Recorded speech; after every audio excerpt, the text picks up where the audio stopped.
Na noite de 2 de março de 2006, em uma estrada deserta e escura da Argentina rural, um policial chamado Sergio Pucheta, de 31 anos, estava em sua moto patrulhando uma região no estado de La Pampa. É um lugar famoso por suas paisagens vastas e solitárias, onde montanhas, florestas e campos abertos se estendiam até onde a vista alcançava. Naquela noite, o silêncio era absoluto, e Sérgio sabia que, conforme a madrugada avançasse, aumentariam as chances de topar com caçadores ilegais à espreita na escuridão. Por volta das 10 horas da noite, na região de El Cruce de las Cañas, ele avistou ao longe as luzes traseiras de um carro. Estranhamente, o veículo saiu da estrada e desapareceu no meio de uma vegetação densa e baixa, como se quisesse se esconder. Sérgio desconfiou. Ele supôs que o motorista fosse um caçador furtivo tentando escapar, mas algo parecia errado, quase inquietante. Sem hesitar, ele estacionou a moto, sacou a arma e informou sua localização para a base, pedindo reforço, embora soubesse que demorariam a chegar até lá. Avançando cautelosamente, Sérgio adentrou o matagal, onde o silêncio era quase opressor. A vegetação não mostrava qualquer sinal de passagem recente, como se um carro nunca tivesse entrado ali. Tudo parecia assustadoramente intacto. Ele respirou fundo e decidiu explorar, caminhando com a arma à frente e os olhos atentos a qualquer movimento. Enquanto Sérgio avançava pela floresta, de repente captou um brilho estranho ao longe, como se algo metálico refletisse a luz da lua. Pensou ter encontrado o carro, mas quando chegou mais perto, percebeu que não era um veículo. O que estava ali era algo muito mais perturbador, tão pavoroso que ele ficou imóvel, congelado de medo. À medida que a sensação de pânico aumentava, os sons ao redor começaram a se intensificar, como se a própria floresta sussurrasse segredos que ele não deveria ouvir. Minutos depois, um colega policial, amigo de Sérgio, recebeu uma ligação misteriosa. Ao atender, a esposa deste amigo conta que ouviu apenas uma voz fria e distante, com uma sonoridade rara e distorcida, que lhe causava arrepios. Era Sérgio. Com um tom anormalmente monótono, ele apenas disse: "Venha a Las Cañas. Você sabe o que fazer." Foram as últimas palavras enigmáticas de Sérgio antes que a linha fosse abruptamente cortada. O outro policial, confuso e preocupado, tentou ligar de volta, mas não obteve resposta. Algo estava definitivamente errado. Decidiu então relatar a situação ao despachante, que, para sua surpresa, informou que já haviam enviado reforços. A inquietação aumentou ao saber que Sérgio, após solicitar apoio e informar sua localização, havia desaparecido misteriosamente do contato. 3 carros de polícia corriam pela estrada deserta, em direção ao último ponto conhecido de Sérgio. Ao chegarem, tudo o que encontraram foi sua motocicleta, abandonada e solitária ao lado da estrada. Nenhum sinal de Sérgio, nenhuma presença, exceto a noite profunda que parecia envolver tudo em um silêncio perturbador. Os oficiais desceram dos carros, ligaram as lanternas e começaram a buscar qualquer sinal do colega desaparecido. Foi então que um deles avistou algo reluzente na areia ao lado da estrada. Partes desmontadas de metal. Aproximando-se cautelosamente, iluminou o objeto e, ao perceber do que se tratava, seu coração disparou. Eram os restos do rádio e da arma de Sérgio, desmantelados e espalhados de maneira inexplicável. A descoberta desencadeou uma busca frenética. Mais policiais chegaram, unindo forças para vasculhar a área. Não demorou até que encontrassem pegadas na terra, levando para o meio da floresta. Seguiram o rastro com pressa, mas conforme avançavam, as pegadas se tornavam cada vez mais estranhas. Inicialmente, próximas uma das outras, logo começaram a se espaçar mais e mais. Primeiro 3 metros entre cada pegada, depois 5 metros, até chegarem a 7 metros de distância. Isso percorrendo cerca de mais ou menos 3 quilômetros até que desaparecessem completamente. Era como se Sérgio tivesse dado um único passo e em seguida sumido. Era impossível que um humano cobrisse essa distância em um único passo. Algo bizarro havia acontecido com Sérgio.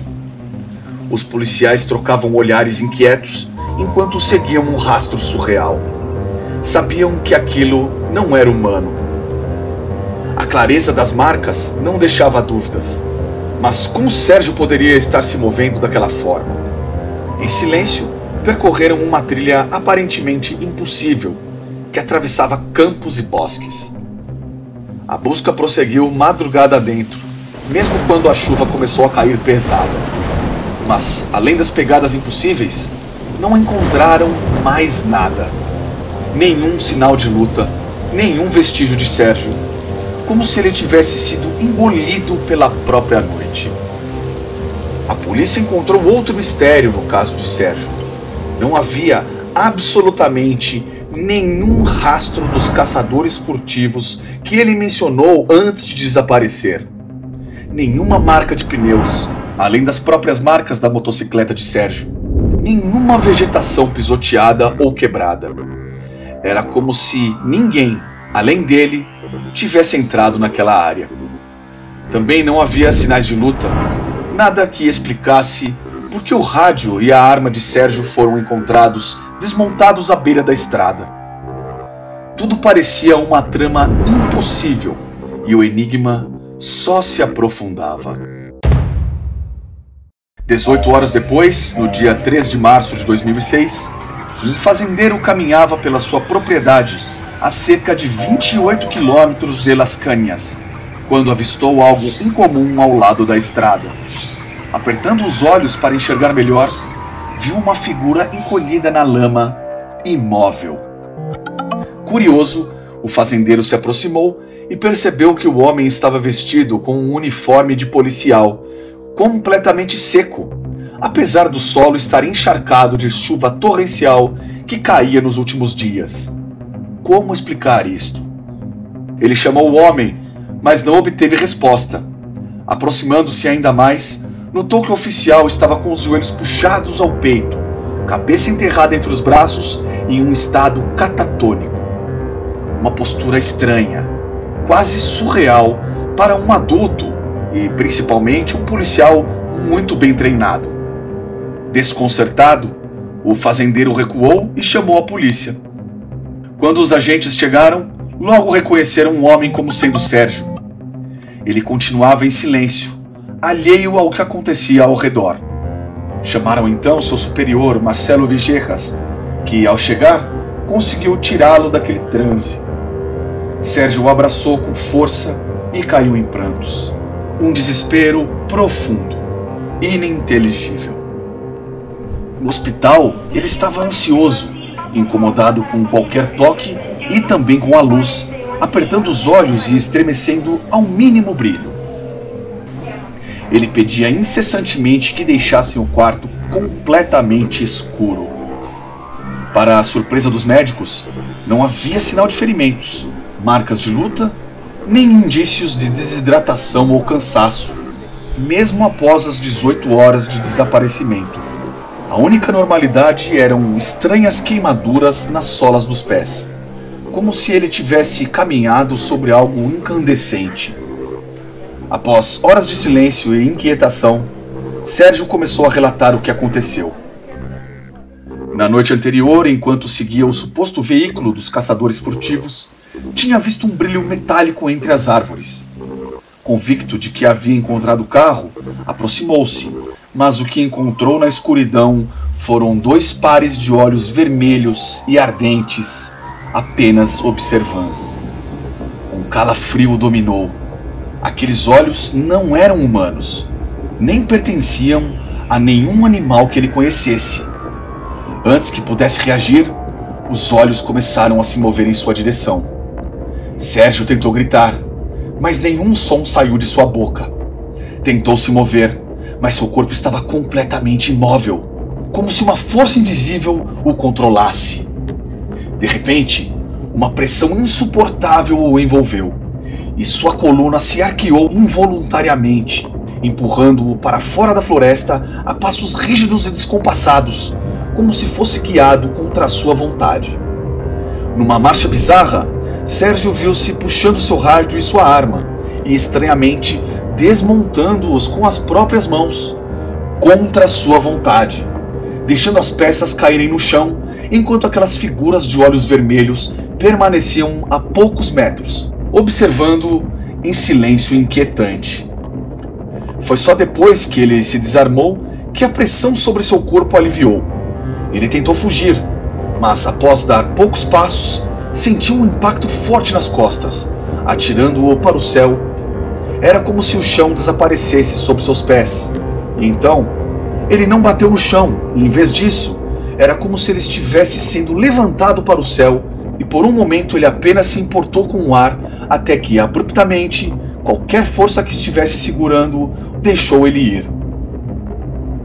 Ele caiu no chão e, de alguma forma, conseguiu pousar em seus pés, mas, mais uma vez, ele foi levado de volta, e desta vez ele foi jogado ainda mais para longe no ar, antes de atingir o chão, e então aconteceu de novo, e de novo, e de novo.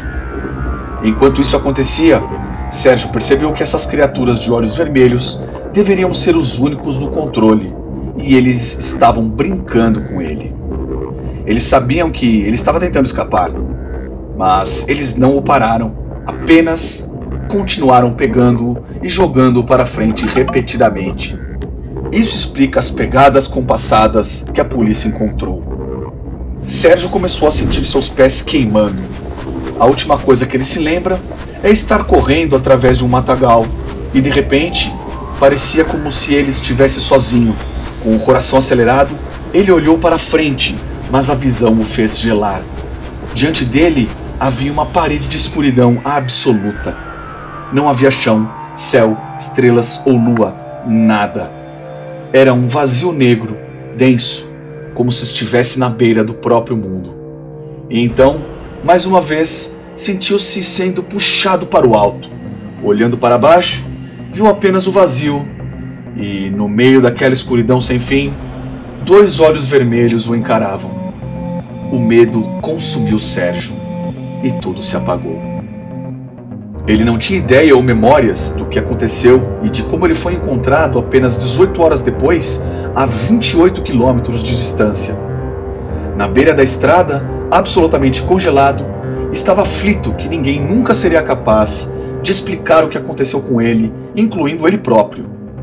Até hoje, policiais e moradores ainda relatam ter visto luzes estranhas dentro e ao redor de Las Cañas. Fato é que a Argentina é terreno fértil de atividade paranormal e fenômenos ufológicos.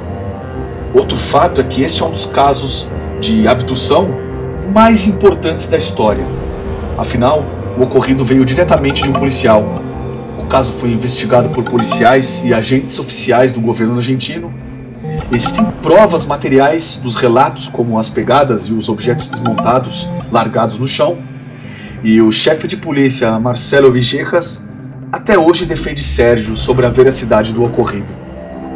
Após o caso, Sérgio teve algumas pequenas lembranças do período de 18 horas que estavam escondidos nas profundezas do seu consciente. Ele dizia se lembrar apenas de um lugar muito luminoso. Havia luz muito forte, anormal para os padrões humanos. Isso explica, talvez, o porquê ele voltou cobrindo muitos olhos e reclamando de luz. Sérgio relatou que sentia muito calor naquele local. Sérgio prestou diversos depoimentos e concedeu inúmeras entrevistas para a mídia argentina, e seu caso ganhou notoriedade no mundo todo. Na descrição, vou deixar a última entrevista concedida por Sérgio, contando com detalhes todo o histórico daquela fatídica noite. E vocês aí, meus queridos pirados, acreditam em seres inteligentes de outros planetas? Acreditam que eles vêm até a Terra para nos observar? Qual a sua teoria para este caso? Conte sua opinião aí nos comentários. Deixa o like, que ajuda demais canais pequenos como o nosso. Se inscreve aí também, não paga nada. Gracias por la compañía hasta ahora. Yo soy el Eduardo Levi y saludos, un abrazo.